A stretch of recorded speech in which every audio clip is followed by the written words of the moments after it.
Welcome to another Word of Torah. I'm Rod Bryant along with Moshe Abrahams, and we are going to have a great class for you today. We're excited to be able to do this each week with you and really appreciate you showing up and hitting like and subscribing. We want to remind you of that. Don't forget also, Moshe has his own YouTube channel, youtube.com/Word of Word Torah. of Torah. Yes, that Word of Torah. I'm slash not is all. saluting. I'm This is the working on. This is the British salute. You got to forget.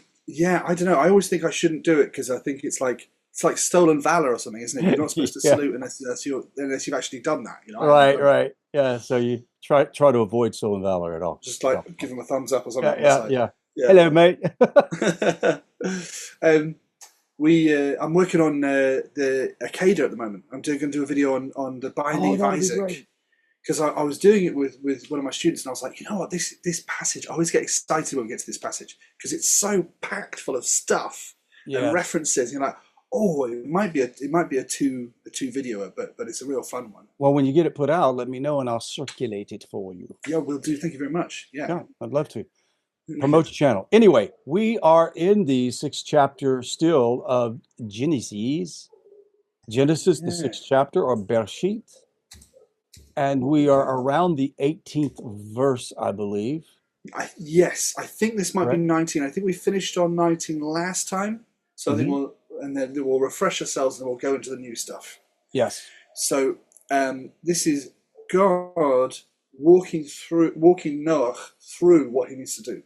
So Mikal, and from all Hachai, and all the life, Mikal Basar, from all the flesh, Shanayim, two, Mikal, Mikal, two from all, Tavi, you will bring El Hateva to the ark.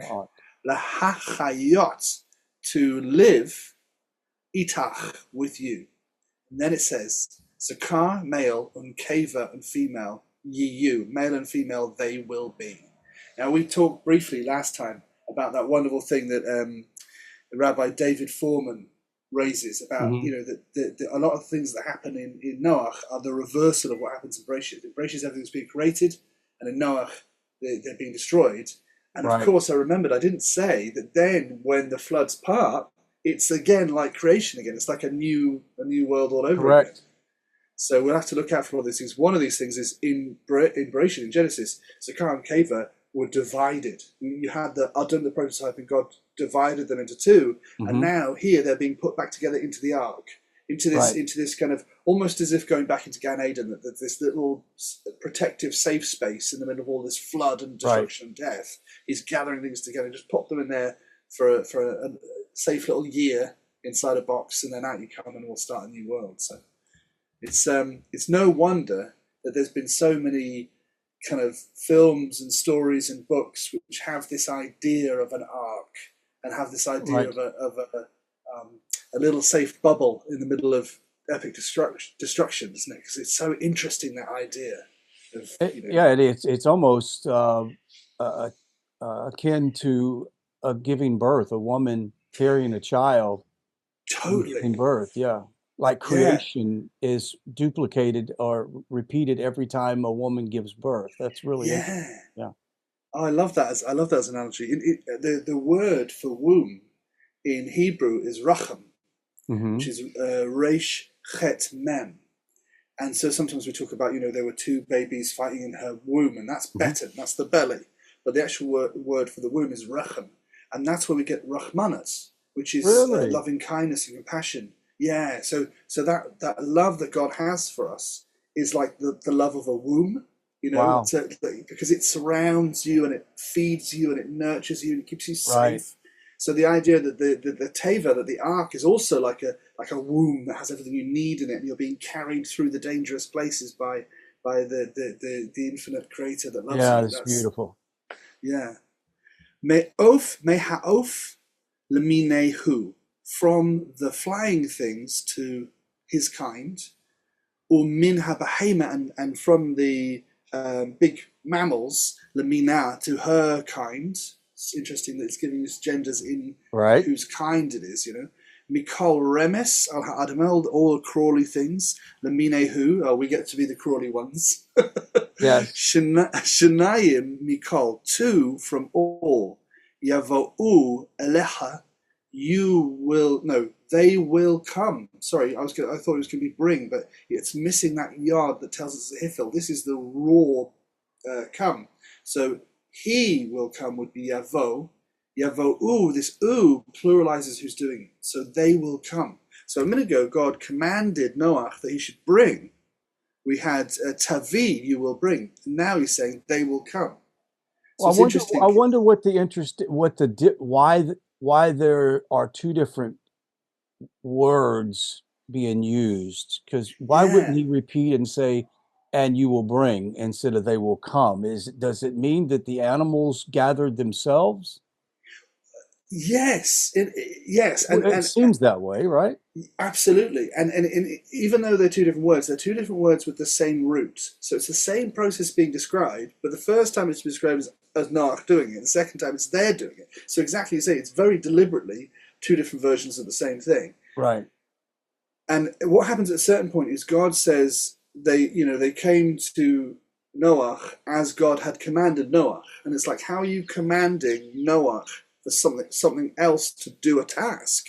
Right. And I think it's like the creation of light, where God said, there will be light, and light kind of came into existence as if it was obeying, like, oh, I heard, right. I need to exist now, So when God says something, it happens exactly as he said it. It comes into, so he can command Noach, and even Noach has no ability to summon animals. The animals come because God said they would. Right. So but Noach still had to initiate the command that God gave to go gather before they would come. So it tells us that when God does give us a commandment, for example, mitzvah, right? A mitzvah. Yeah. It says that when you do a mitzvah, it makes more mitzvahs possible. More mitzvahs can come to you, correct? Yes, absolutely. But I would even think that would go along with the things that God says that if you will do, I will do. That you still have to do your part. For example, in other religions, especially a specific one that you and I would know about, you are only quote unquote saved if somebody else does it for you or to you. Yeah. In Judaism, redemption comes by our initiating the behavior that brings redemption. And that's really a telling story about what's going on in Genesis. Like salvation or a sealing within the ark takes place only after Noah does what he's supposed to do. So we need to do what we're supposed to do. 100%. I think you've raised a really complex point here, because not only is it good, it's got loads of parts to it. It's got loads of parts where you've kind of touched on. Like one of them, for example, is the idea, well, Noach's commanded, he's got to do something, but he's going to succeed by God. Right. So it's not like he can't just sit back on his laurels and do nothing. It won't happen.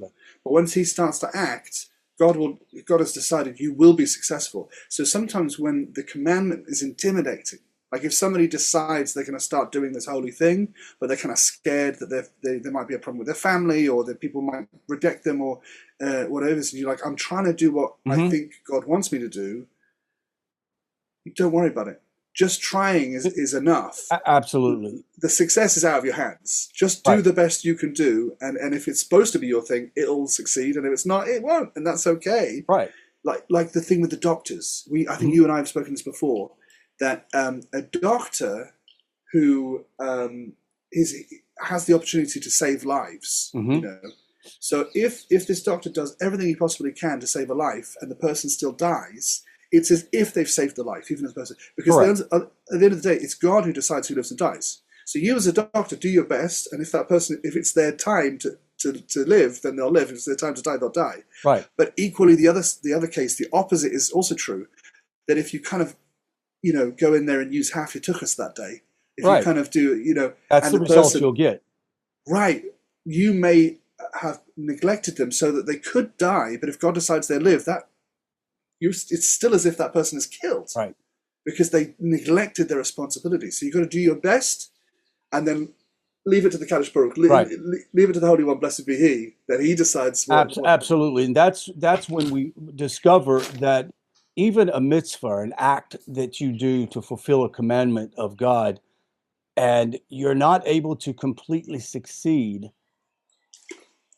but Yeah, you've tried your best, you're yeah, given credit as if you've done all of the mitzvahs in the Torah. yeah, That is an yeah, incredible idea. And yeah, there's also something else to consider with this. I've heard many people go, well, why didn't God just fix the problem instead of killing everybody, yeah, right? yeah, yeah, yeah, And totally. then why did Noah have to build an ark? Well, Yeah, couldn't have God just created an ark and let them all go in it? Could he yeah, just yeah, not save them? Well, here's the thing. Mankind, when we were created to participate with God in creation. yeah, And if you messed it up, you have to deal with it. yeah. Correct? Absolutely. Right? You have to I, deal with it. and as a parent, you're looking at the Yes. situation going, I could get my kid piano lessons, or I Hmm. could just play the piano for him. Right. It's like, well, if you're just playing it for him, what does he get out of it? What It's good nothing to at do it? with it. Right. If he learns that he has this skill that he can enjoy for the rest of his life, or if you just go, he's not very good at it, I'll just Well, do it that's for him. It's like, what no, what do what do they call in the UK education program for children with disabilities? What is it called? special educational needs and slash Okay, so disabilities. it's It's the like same SEND. thing in Mm. in the US. It's special needs or special education, and there's this meme of a guy sitting there like looking all worried and says, I found out my son is needing to go to special needs classes, but I don't understand. I've been taking all of his tests for him. So this is what we're talking about. Yeah, that's it. I did have one of my first young classes. One of my trained to be a teacher. I had this class where they were about 4 years old. They were all 4 and 5 years old, Mhm. and we did this project. And it was just about knights and castles and things like that. And they had to make Right. a shield, a family shield, and you could Okay. draw a picture of a shield, 4 segments, and they have to draw a picture of something that's important to their family on each segment, Right. maybe color it in. And then one kid came in and he'd made a shield, and it had like an arm loop, and it was made of carbon. It was amazing. You look at this going, Right. how did this kid do? Because this particular kid, he's not like wowing me with his focus Right. With his skills, and his it's talent. like he'll get there, but this didn't correlate. And so I'm sat there and I'm like, so, I mean, no one's going to work. This was a long time ago, so he's nearly an adult now. So I was like, Connor, did you make this? And he said, yeah, yeah. And I was like, Connor has a tendency to be liberal with the truth. And I said, did you get any help? No. Did mummy help you? Did mummy specifically help you? No. All this right stuff. Okay. Right. There's a big handprint in the middle of the thing. It's like, who did that handprint, Connor? It's like, that's mine. I was like, can you put your hand against that handprint? It's like this little hand against this big handprint. We're like, right, we Right. need to have a word with her because she's getting a second go at primary, and Right, exactly. And you he's not send getting his a note first go. home, send a note home to his mom going, great job, you get 100. Yeah, yeah, but maybe let your son have a go Right, next exactly. time. Let your son have He's a just go at it next time. he's watching TV and she's in the back crafting away with a glue gun. She probably had fun doing that. I mean, Oh come yeah, on. yeah, yeah. She would come and ask what we thought of Connor's homework. I'm like, you want a gold star? That is You're funny. too old. You're too old for primary school. Go away. Okay, back to the text. That was a good Yeah. diatribe. So Mikol of Minahu from all of the flying things, so they're kind of Min Habahema Laminaya, and from the big mammals to their kind of Mikol Remes Al Ha'adam, the crawly things on the earth, Laminahu to his kind Shanai Mikol Yavo'u, they will come Alecha, the Hachayot, to live. What a wonderful mitzvah. Yeah. What can beat just the mitzvah to live? Va'ata, and you, kach lecha, take for yourself, Mhm. mikal ma'chol. Now, this is my favorite verb. I always get offended when I ask my students, what's my favorite verb? And they say to eat. It breaks my heart every time. So that when I stand up, you'll see my paunch, So achal is to eat, but lots and lots of verbs can be turned into a noun by adding the prefix ma. Because Okay. Mem hey is the question what. So Right. achal is to eat. So when you say ma'achal, you say, what's eaten? And the answer is ma'achal, food. You can say the verb to open is poteach, and you can say ma poteach, mafteach, a key. What opens? A mafteach, a key. So the Got word you. for a Yes. key comes from what opens. Like if you wanted to do it in a kind of London accent, you say, "This is the thing what opens, isn't it? It opens it. It's the what opener that what opens stuff, isn't it?" So Yeah. yeah, machal can be food. So v'ata kachlacha, take for yourself. So I'm going to take that lamed, and I say that lamed means 2 or 4, and the kaf at the end means you, and because of the placement of the vowel, ka is masculine. If you want to say to yourself to a woman, you'd say kachlach, take for yourself. The way to remember it, by the way, is that imagine it like a chivalrous person opening a door. In the case of the man, the vowel comes after the door. In the case of the woman goes for, right? Oh, okay. So if you want to say, how are you in Hebrew, you want to say mashlom mech to a woman and mashlom cha to a man. So that the man, the vowel goes after, the woman goes before.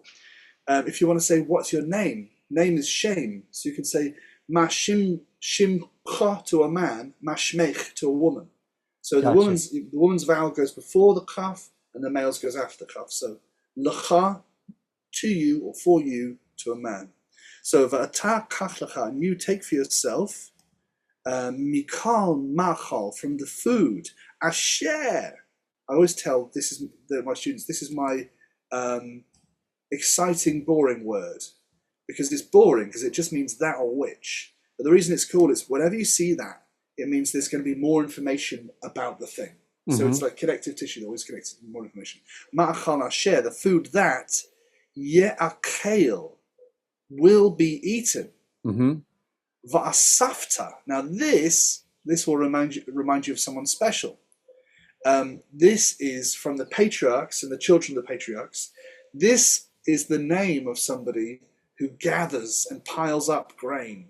Right? This is the son of Jacob, who his character is his great moment is he saves everybody's life by collecting up grain and piling up so there's plenty to eat during a famine. So when Rachel named her firstborn child Joseph, she said, Yaasef, he will be, he will call Yaasef, which means he will gather, because God will gather to me another child. So it was because of that reason, but also she didn't realize she was foreshadowing that he would save everybody by gathering up food. Yes. So, and also gathering up his family into Egypt. Totally. Yeah. Totally. I thought about him a minute ago when we were talking about how can it be that God commands you to do a mitzvah that looks impossible and you still manage to do it? How can it be that he commands Noah that the animals should come? And you're like, there's a moment which I just discovered the other day where his brothers arrive in front of him in Egypt. And he's talking to them and he's kind of hiding his identity because he wants to test if they have repented from when they sold him to slavery. He wants to know, have they have the same character? Or would they have they elevated themselves? So he asked them some questions about that, but hiding his identity. And a moment happens where he remembers the dreams from when they hated him. But the weirdest thing is, he says he remembered the dreams that he dreamed for them. Right. And I was like, for them? Because they were annoyed when they saw him having all these dreams, and it seemed to be self-aggrandizing. And he was saying and they were saying, "Oh, you really think you're going to rule over us?" And all that's good. And actually, from that sentence, it really he thought he was helping them, because when a prophet gets a prophecy for you, he will come and tell you, because that's yours. That's not his. It doesn't benefit him at all. In fact, it got him sold into slavery. Yes, absolutely. But it was setting them up so that they would save them into slavery, so that he would then save them from the famine. So if he hadn't had that dream that made them hate him, they wouldn't have sold him to slavery and they all would have starved. Interesting, and I was isn't like, it? That's a mind blower. That is a mind blower, because the very thing that he was doing that could save them if they would have listened to the dream and analyzed it, instead, they analyzed it and said, you are such a pompous fool. What do you mean? We're going to bow down to you. Your mother and father will bow down to you? Come on. And sorry, there's another bit in there because his mother Rachel is dead at that point. Right. Oliver Sholma. And so his father says, "Oh, you're really saying that me and your mother are going to buy?" Who's the mother? But he was being raised by Bilhah at that point, Rachel's maidservant. Right. So I'm running through this with my Sunday class at the moment. It's like, wow, pop, pop, pop, things coming up. Yes. Well, last thing I'll say about this, in the binding of Isaac, there's this word aruch, Right. which is from very far off, and the Right. sages say that that means that Abraham didn't fully understand because he saw the mountain from far off. That's a hint that he didn't understand what God's plan was. Gotcha. It meant that he wasn't wrong. God had led him to think that he was supposed to sacrifice Isaac, but obviously he wasn't. Right. God stopped him, so there was never the plan. It was just to anyway. That's for my other video. Right. Yes. But that word comes up when they go to sell him into slavery. So when Joseph approaches his brothers, it says they saw him from a distance. Right. Which means just like Abraham misunderstood Wow. God and thought he was supposed to sacrifice Isaac, they misunderstood Joseph that he was going to save them, and instead they sold him into slavery, which saved them. And if they had have understood, they wouldn't have been saved.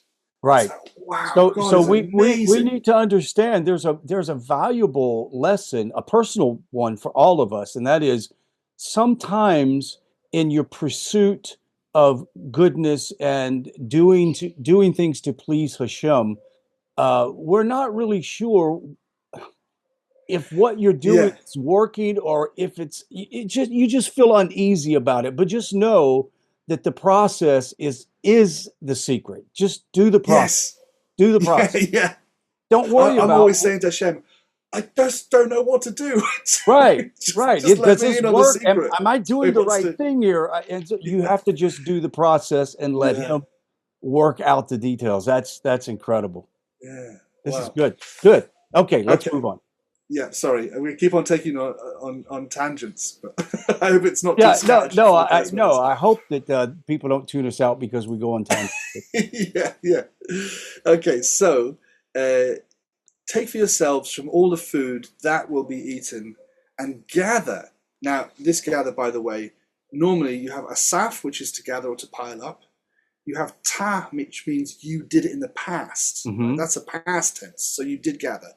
But then we have this vav, and a tense flipper has a tense flipping vav at the beginning has a petach vowel if it's being flipped from the future to the past. So an example of that would be this one here. So ya'as, we have the verb asa. Mm-hmm. The yod says he or it will do it in the future, and then the vav has a petach, so it flips it from the future to the past. So it has this vowel when it's going future past, but it has this vowel, this sideways binoculars, the two vertical dots, when it's going past to future. Okay. So this has been flipped into a you will gather.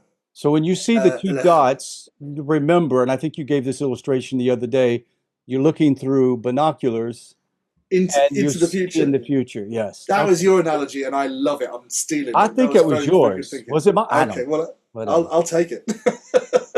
And the other one is, there's no analogy for it. So I always use this one to, I call it the tongue depressor, because it's like a horizontal line, and the vowel goes so, but it doesn't work into the analogy of flipping the future. So you'll have to come up with something good for me. All right, we'll figure that one out. So for asafta alecha, and you will gather to yourself. V'haya, again, you see, haya is was. Haya is was. Hoveh is yiyeh is will be. Haya, hoveh, yiyeh. Haya was. Hoveh is yiyeh will be. So this is a past tense. It's got a vav with binoculars into the future. Mm-hmm. So this is flipped also. So it goes from being was is flipped to will be. And it will be l'cha for you, just like the l'cha at the beginning, for you, v'lahem, and for them, lamed being 2 or 4, hem being them, la'achla, for eating, to eat. So all of this was just say, get some food, you're all going to eat it. But we got a lot of grammar out of it, you know. Right, yeah. V'ya'as Noach kakol asher tzivah oto. Now that is an iconic, sentence because it explains everything. It explains repeat the did. sentence again. So v'ya'as, asa is the verb to make or do. It's the most vague, dog's body, all-purpose verb, make or do. Ya'as, he will make or he will do. V'ya'as, he made or he did. Who did? Noach. So Noah made or did. Kakol, like all. Asher, that. Tziva, he commanded, God commanded. Oto, him. And then it tells us Elohim is the one who did it. So he did all that God commanded him. Kain asa, like that he did. So we had a discussion before about how Noah did what he was told. Abraham did what he was told, and then went further. That when he was faced with the mass destruction of the evil place of Sodom and Gomorrah, where God said, "I can't allow people to keep on doing this evil; it's got too evil." Right. So, Abraham said, "Yeah, but aren't there any people we can save?"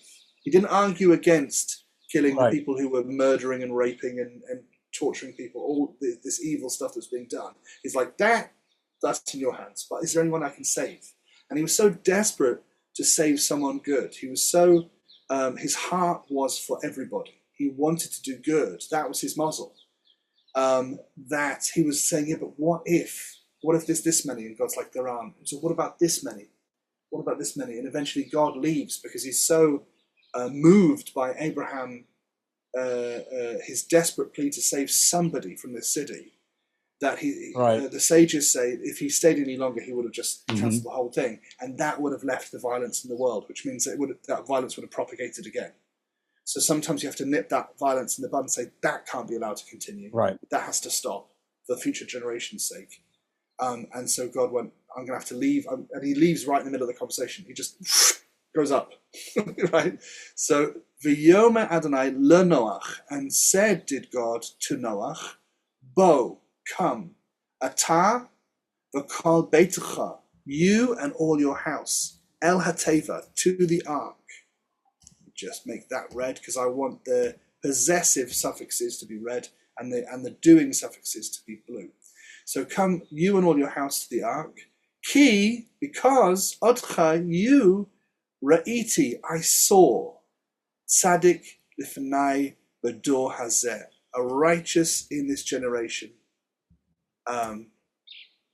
Lifnai, before me, b'dor hazeh, in the generation of this.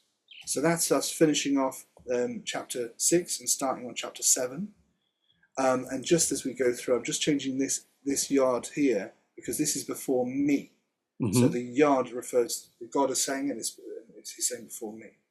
So I want all of you, your family, to come to this ark because you're righteous. So God wants to start the new world with righteousness, in righteousness. Right. Which is also going to be the formula for redemption itself. Is that the new world, when redemption comes, all will be righteous.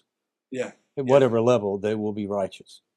It's almost like a kind of mystical version of survival of the fittest. It's survival of the holiest and the kindest and the most willing to connect with which we're in a weird generation at the moment. We're in the generation of self-worship and I will not be told no, as if I can decide this and I'll make these rules for you, and if you don't do what I decide, then you're making me suffer. And it's all this kind of, it's like the tantrum of a little kid who's trying to control the parents, and say, I'm in charge. It's not good for anyone. Well, you have a society that is reject the mores of Hashem and develop their own, which are in many cases counterintuitive to the laws of God. It is interesting. They make their own morals. They say, well, therefore, your up is not really up, it's down.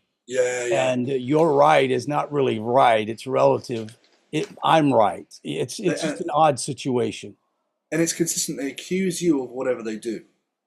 So if they're doing terrible things, to children, they're saying they're doing in the guise of helping children. Right. Or if they do something terribly racist, like defining everybody by their race and saying, this race has this opinion Right. and this race has this problem, which is terribly racist. It doesn't recognize the complexity and the individuality of the individual. It says, you are this group, therefore you must think this.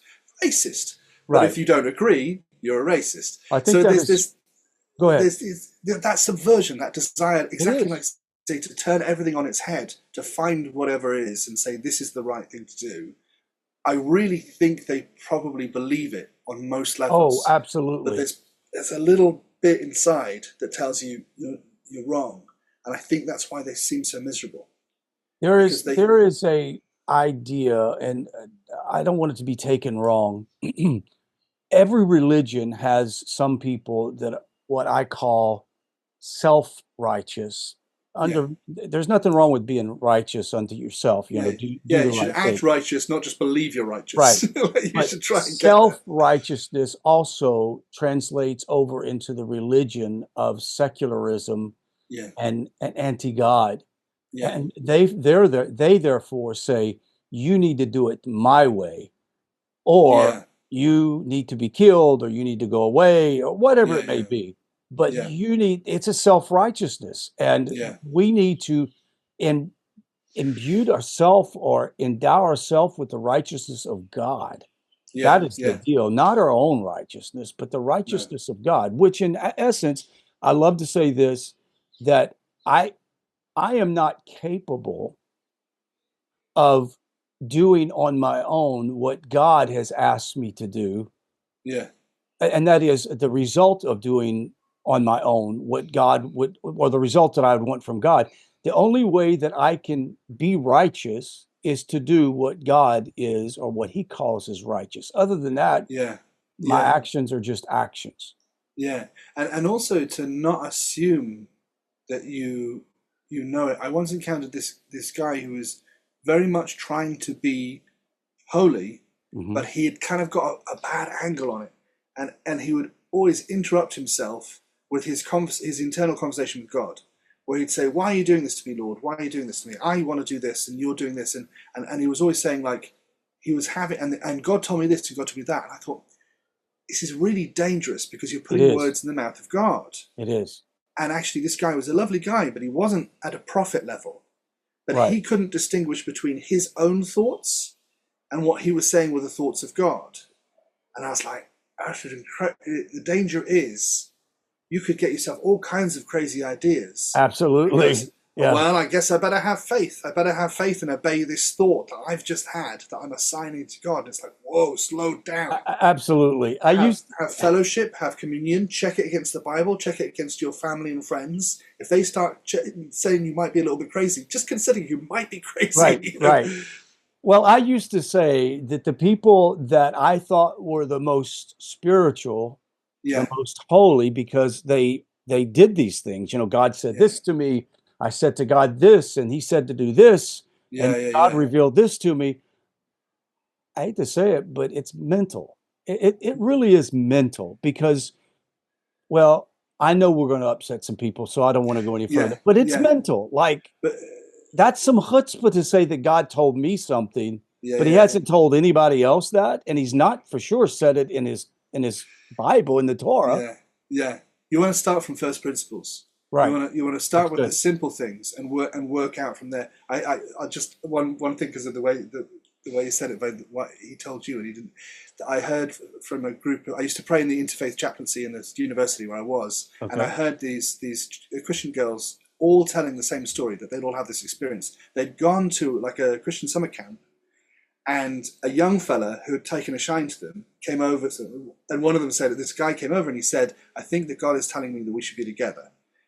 And another girl said, "Oh, I had that as well." It turned out every single girl who'd been away to one of these things at some point allowed to come and said this. And the last one, she said, "Well, what I told him was," what said it to her, she said, "Okay, when God tells me to, we'll talk." We'll talk. Right, right. Oh, that's very good. That's very I good. like the saying that says, and I wish I would have created it, but years and years ago I heard this said, beware of the prophet who says, "Thus is the will of God for you," if it benefits him more than it does you. Oh, that is it. That is Remember it. that. And that's a great way to Absolutely. close out the lecture for today. Absolutely. Fantastic. Absolutely. So we'll see everybody next week at the same time, 10 a.m. Don't forget, Moshe teaches, and he teaches for real, and he does special classes on YouTube, youtube.com/Moshe, Word of Torah, and go to mosheteaches@gmail.com, and you'll Yeah, be, you can email if you've yeah, got a question or something. Try me. I'll do my absolutely. best. Until next week, shalom, shalom. We'll see you guys later. Later on. Bye.